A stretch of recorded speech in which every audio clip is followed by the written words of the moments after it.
আমরা দেখছি একটি রাজনৈতিক দল এই যে বাংলাদেশের অর্ধেক গোষ্ঠী নারী গোষ্ঠী যে তাদের সম্পর্কে আমরা দেখেছি কিভাবে তাদেরকে ঘরের মধ্যে আটকিয়ে রাখতে চায় সেই কথা তারা বলেছে।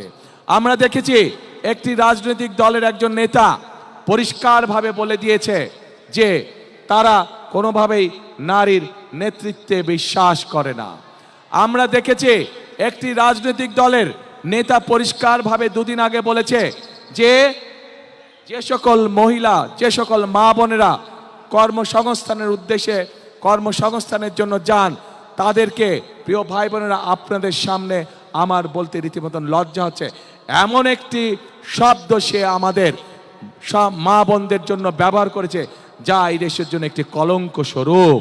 এই বাংলাদেশে খেটে খাওয়া মানুষের পরিবারের অধিকাংশ নারী কোনো না কোনোভাবে সংসারের উপার্জনের জন্য কাজ করে থাকে।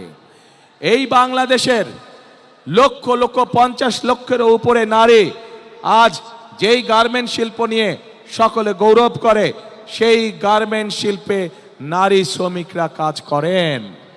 প্রিয় ভাই বোনেরা, সেটি নিম্ন মধ্যবিত্ত হোক সকল পরিবারের কর্মজীবী পরিবারের প্রায় সকল নারী আজ সংসার পরিচালনার জন্য দ্রব্যমূল্যের যে ঊর্ধ্বগতি, সকল কিছুর যে দাম ঊর্ধ্বগতি, তার জন্য শুধু স্বামী একা কর্মসংস্থান হয় না, স্ত্রীকেও পাশাপাশি বিভিন্নভাবে কাজ করতে হয় এবং তারা এর মাধ্যমে তাদের সংসার জীবন নির্বাহ করে থাকে। কিন্তু আজ আমরা দেখেছি একটি রাজনৈতিক দলের নেতা পরিষ্কারভাবে নারীদেরকে কিভাবে অসম্মানিত করেছে, তাদেরকে খারাপ ভাষা দিয়ে অসম্মানিত করেছে। প্রিয় ভাই বোনেরা, আমাদের নবী করিম সাল্লাল্লাহু আলাইহি সাল্লাম উনার যে স্ত্রী ছিলেন বিবি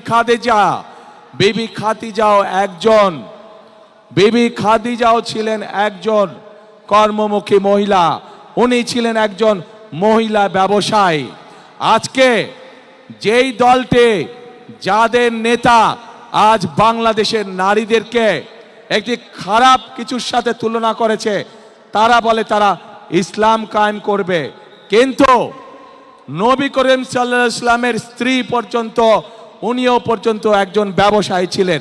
তাহলে আজকে কোথায় গিয়ে দাঁড়ালো বাংলাদেশের নারী সমাজ তথা তাবৎ পৃথিবীর নারী সমাজকে কিভাবে অপমান করা হলো? যে দলটি নির্বাচনের আগে দেশের অর্ধেক জনগোষ্ঠীকে ঘরের মধ্যে বন্দী করতে চায়, যে দলটি নির্বাচনের আগে দেশের অর্ধেক জনগোষ্ঠীকে অসম্মানজনকভাবে কথা বলে, তাহলে আপনাদের কাছে আমার প্রশ্ন, আজকে নির্বাচনে যদি তারা কোনোভাবে সুযোগ পায় নির্বাচন পরবর্তী সময়, তাহলে তাদের আচরণ কি হতে পারে?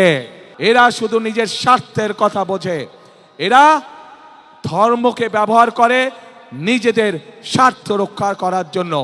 যেখানে প্রয়োজন সেখানে তারা তাদের মতন করে ধর্মকে ব্যবহার করে। আমরা গতকাল দেখেছি যখন এই কথা বলার পরে তীব্র সমালোচনা শুরু হলো নারী সমাজ থেকে, যখন এই কথা বলার পরে তীব্র সমালোচনা শুরু হলো সমাজের প্রত্যেকটি মানুষের কাছ থেকে, তখন তারা বলছে তাদের এই আইডি নাকি হ্যাক হয়ে গিয়েছিল।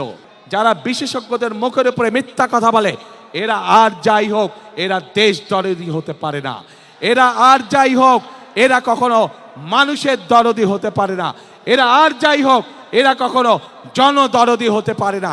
এদের দরদ শুধু এদের নিজেদের লক্ষ্যের জন্য, এদের দরদ শুধু এদের নিজেদের উদ্দেশ্যের জন্য। এবং সেই জন্যই প্রিয় ভাই বোনেরা, আমরা যেহেতু বিশ্বাস করি এই বিপুল অর্ধেক জনগোষ্ঠীকে পিছনে রেখে কোনোভাবেই দেশের উন্নয়ন করা সম্ভব নয়, সেজন্যই আমরা বলেছি ইনশাল্লাহ আপনাদের দয়া আল্লাহর রহমতে বিএনপি সরকার গঠন করলে বাংলাদেশের প্রত্যেকটি গৃহিণীর কাছে, প্রত্যেকটি মায়ের কাছে আমরা ফ্যামিলি কার্ড পৌঁছে দিব।